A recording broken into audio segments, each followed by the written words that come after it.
All right, what's up, folks? And we are here for the last day of the weekly challenge, and we are gonna open this hand one no trump, carrying on the theme of just raw aggression that we've seen in the last two boards, or last really four boards. I've been kind of kicking it in like crazy over here.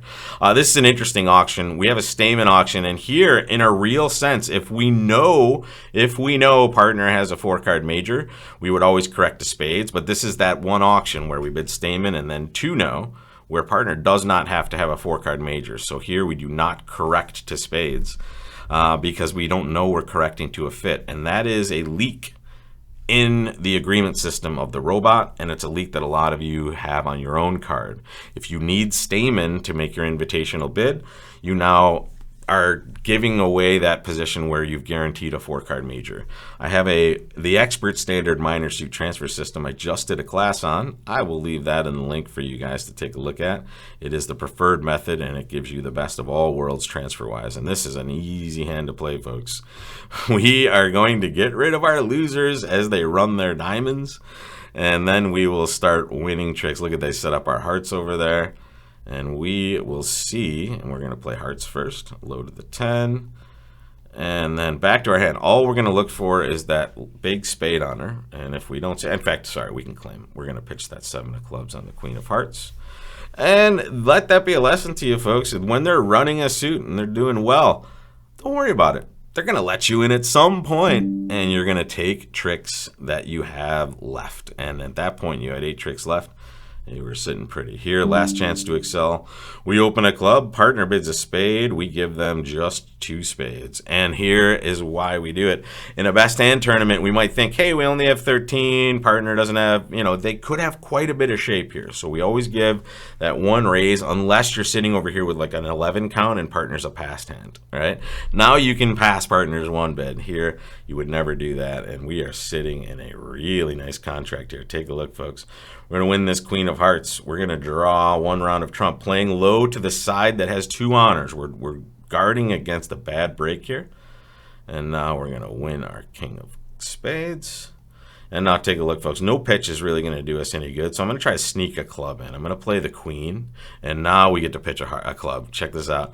You play the queen because the person with the ace might say, hey, I'm going to duck and let my partner have the king. And now we get to bamboozle them with that nice play there. And we've taken 1 extra trick for our side. And let's see. Let's end this thing. Let's develop this diamond. In fact, we'll just claim 1 loser to make sure we can get the tournament in time. And now we'll get a result, and I think it'll probably be okay. No, I don't know. Probably pretty good. What do you think? Oh, could not find tournament. Try again. What? Okay, it was good. It was good. And good. We did get to the same 3-no trump on board 5, but our robot players went down, and there's that just brutally terrible fast defense that I subjected you guys to on board 4. And look at this, guys. That's the biggest minus swing, and I see this all the time. And in fact, it was nice to get back to nationals and see this on a consistent basis. These tiny part score contracts that are really meaningful, and it certainly was. We lost 5 imps on a hand that I just kind of short-circuited on the defense. It would have been much easier if I just took my time and played deliberately in a contract that a lot of you might say, it doesn't matter, right? I'm in 2 diamonds, whatever. It really does, right? Especially when you have a chance to beat it and you miss it, right? And it's just the most brutal feeling ever. Our run of aggression after the fact, though, turned us into just something that couldn't be touched, especially board 5. And in fact, I'm going to jump over and just take a look at board 5 there. I just want to see how they played it over on our results screen here.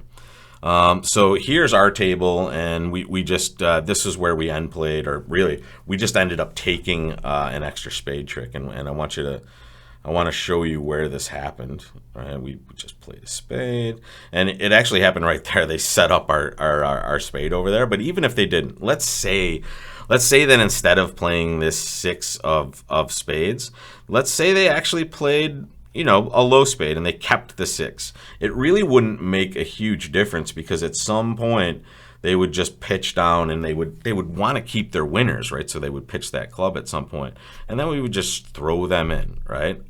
And wouldn't matter if they had a club because we're also getting an entry back to our hand. So at this moment in this hand, we had 8 tricks.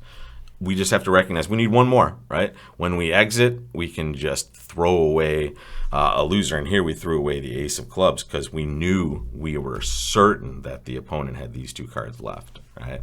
So here, it's just a fun hand, and we'll recognize that at the other table, they had certainly a different auction. And hey, that is kind of the auction we looked at when we saw this hand after the fact. And North did bid 2-0, and South kicked it into 3. But what was the lead here? Jack of clubs. Oh, it was a 5 of clubs. Okay. Oh, wow. So they let it win with the 7, and then it came spade through. And they also kind of guessed diamonds in the incorrect way, obviously. And here, they lose the heart finesse. Yeah. Interesting. And then they get to a spot where they just can't take enough tricks, apparently. Right? They have 4 there. And they also have that real problem with transportation, right? So they can take their hearts, but they don't have everything set up here, even though, there they go. Only 8 tricks, unfortunately, for the robot. Okay, well, we'll take that 20-7 in our results screen, and that's another win for us in the robot challenge. We will take that. We'll go back to non-best hand situations next week. I just wanted to kind of jump back into something familiar on the way back, and we come out with a victory. A little slow start, and picked it up from there. Funny that on board 1, and let's just go back in here because we had a comment in the chat as well. About the North player doubly wrong on this one. This is an opening bid, folks, right? This when you have a good 11, and this is what a good 11 is. It's an 11 with a really good 5-card suit, especially when it's a major. It has preemptive value at least to open 1 heart. But here, all these good cards, these 10s, even without the rule of 20 being present, I like to open these hands. Even if that suit is not a major. If that's the club suit, I'll open a club, right? However, when you choose not to open this hand and partner makes a takeout double, remember, bid aggressively, right? You can't just be bidding 2 hearts and leaving it on partner's doorstep. You have to let them know that you have pretty much the best hand you could possibly have on this auction because you passed your original opening hand, basically. All right, so that was a loss for us, or an opportunity missed, essentially. The rest of it was just straightforward, getting to our games and taking the tricks that we needed to. And board 8, they were in 4 clubs, and they did not choose to correct hearts. And we just had a lucky circumstance where we were able to correct, and Robot wasn't going to punish us for that. Always recognize this is a really useful skill, folks. Before you bid it, take a look at what the robot's going to do. Sometimes they're going to say, oh, that's 28 plus points. I'm going to bid 7 now. Right? So you might see that once in a while. Make sure you're mousing over and you're not giving them some piece of information that is really underselling or overselling your hand. All right, guys, that's it. I will see you next week for another weekly challenge. And until then, I hope you guys enjoy your time at the tables and during your lovely summer vacations. Take care, folks, and I'll see you soon.